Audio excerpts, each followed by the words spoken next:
সীমিত পরিসরে হলেও আগামী নির্বাচনে প্রবাসীদের ভোটাধিকার নিশ্চিত করতে চায় নির্বাচন কমিশন। এজন্য সকল প্রস্তুতি নিচ্ছে তারা।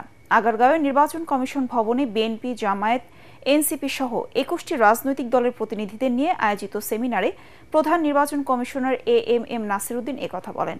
এ সময় সকল রাজনৈতিক দলের কাছে প্রবাসীদের জন্য নির্ধারিত ভোট পদ্ধতির বিষয়ে লিখিত মতামত চাওয়া হয়। আরও জানাচ্ছেন মাজহারুল হক মুহাজির। পোস্টাল ব্যালট, অনলাইন না প্রক্সি ভোটিং, নির্বাচন কমিশনের অডিটোরিয়ামে প্রবাসীদের ভোট দেওয়ার সম্ভাব্য পদ্ধতি নিয়েই এই আয়োজন করেন সিইসি।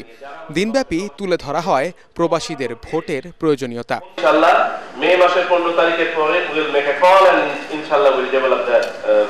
এ সময় প্রধান নির্বাচন কমিশনার বলেন, রাজনৈতিক দলের সমর্থন না পেলে নির্বাচন কমিশনের এই সব আয়োজনই বৃথা।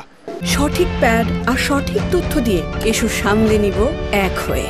Mona Lisa sanitary napkin. পরবর্তী ইলেকশনে অন্তত শুরুটা হোক, যাত্রাটা শুরু হোক। পৃথিবীর বিভিন্ন দেশে এটা আপনার ফ্যামিলি ভোটিং আছে, অনেক দেশে আবার শুরু করে রোল ব্যাক পারে না, নানা রকম সমস্যা। ইভেন আমাদের পাশের দেশ ইন্ডিয়া এখনো ইউনিভার্সিটি চালু করতে পারেনি।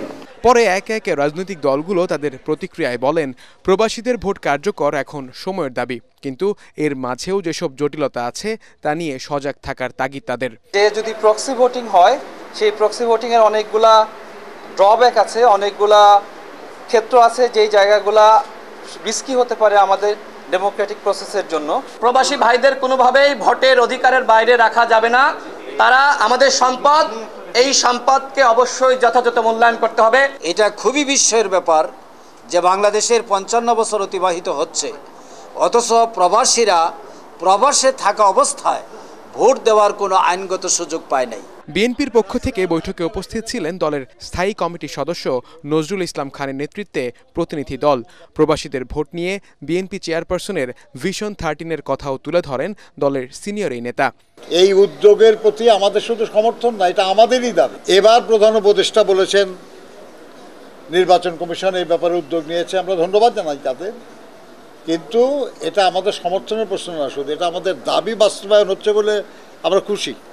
এখন কি প্রক্রিয়ায় এই ভোট গ্রহণটা সবচেয়ে উত্তম হবে এটা নিশ্চিত করার জন্য কিছু পদ্ধতি, কিছু প্রক্রিয়ার বিষয় নিয়ে আলোচনা হয়েছে। তবে এই প্রক্রিয়ার কোনো ধরনের যেন আস্থার সংকট না হয় তার দিকে খেয়াল রাখার তাগিদও দেন রাজনীতিবিদরা। এর আগেও ধরেন আমাদের ভোটারদের নাম তালিকা ইত্যাদি হ্যাক হয়েছে। মাজহারুল হক মুহাজির, এটিএন বাংলা, ঢাকা। খুব